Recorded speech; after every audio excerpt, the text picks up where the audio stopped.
Niagara জলপ্রপাতের মহিমা এবং রহস্যের মধ্যে স্বাগতম, যেখানে প্রকৃতির অপার শক্তি এবং মানুষের অভিযানের গল্প মিলেমিশে একাকার।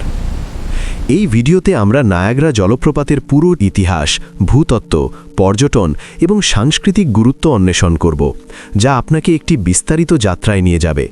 শুরু করা যাক সেই সময় থেকে যখন এই জলপ্রপাতের জন্ম হয়েছিল, প্রায় 12,000 বছর আগে, শেষ বরফ যুগের শেষে।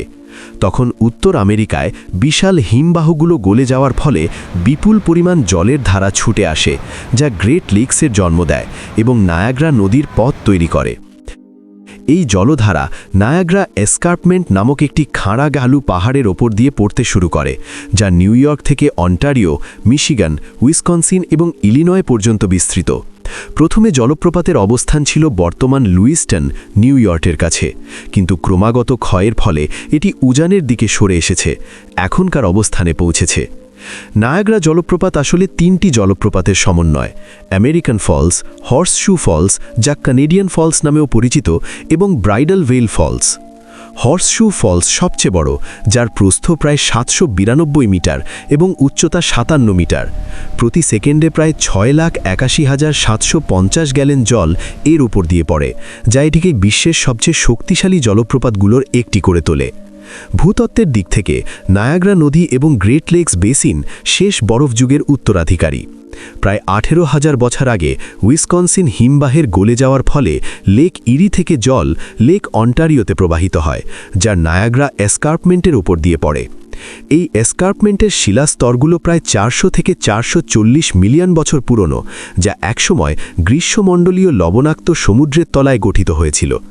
গ্রেট গর্জের শিলার লেয়ারগুলো এই প্রাচীন সমুদ্রের স্মৃতি বহন করে, যেখানে কোরাল রিফের মতো প্রাচীন জীবনের চিহ্ন পাওয়া যায়। প্রায় 4,500 বছর আগে যখন জলপ্রপাত এই অঞ্চলে পৌঁছায়, তখন এটি এই প্রাচীন শিলাগুলোকে উন্মোচিত করে।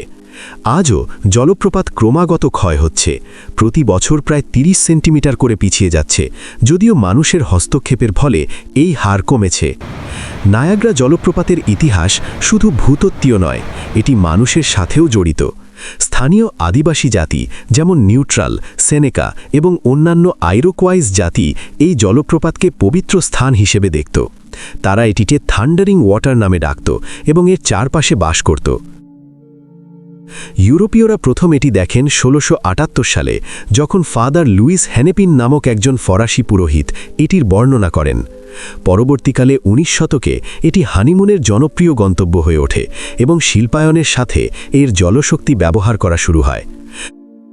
1895 সালে নিকোলা টেসলা এবং জর্জ ওয়েস্টিংহাউসের সহায়তায় বিশ্বের প্রথম বড় হাইড্রো ইলেকট্রিক পাওয়ার প্ল্যান্ট তৈরি হয় এখানে, যা নায়াগ্রাকে বিদ্যুতের কেন্দ্রবিন্দু করে তোলে।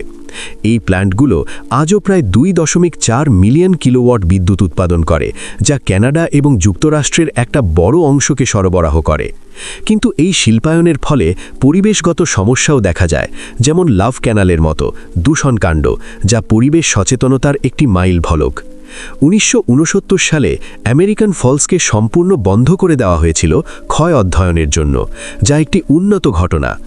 পর্যটনের দিক থেকে নায়াগ্রা প্রতি বছর কোটি কোটি দর্শককে আকর্ষণ করে। Made of the mist boat tour, যা জলপ্রপাতের কাছে নিয়ে যায়, অথবা কেভ অফ দ্য উইন্ডস, যা আপনাকে জলপ্রপাতের নিচে নেয়, এগুলো অভিজ্ঞতার অংশ। নায়াগ্রা পার্কস এবং নায়াগ্রা ফলস স্টেট পার্কে হাইকিং, সাইকেলিং এবং পিকনিকের সুযোগ রয়েছে। ডেয়ার ডেভিলদের গল্পও মজার। 1901 সালে অ্যানি অ্যাডসন টেইলর প্রথম ব্যারালে করে জলপ্রপাত অতিক্রম করেন এবং পরবর্তীকালে অনেকে টাইট রোপে হেঁটে বা অন্যান্য স্টান্ট করে চেষ্টা করেছেন, যদিও অনেকে প্রাণ হারিয়েছেন। আজকের দিনে এমন স্টান্ট নিষিদ্ধ, কিন্তু এরা নায়াগ্রার লেজেন্ডের অংশ। পরিবেশগত দিক থেকে নায়াগ্রা একটি অনন্য ইকোসিস্টেম, যেখানে প্রাচীন কোরাল রিফের চিহ্ন রয়েছে এবং বিভিন্ন প্রজাতির পাখি এবং উদ্ভিদ বাস করে। কিন্তু জল প্রবাহ নিয়ন্ত্রণ এবং দূষণের কারণে এর সংরক্ষণ একটি চ্যালেঞ্জ। ভবিষ্যতে ক্ষয় নিয়ন্ত্রণ এবং পর্যটনের ভারসাম্য রক্ষা করা গুরুত্বপূর্ণ।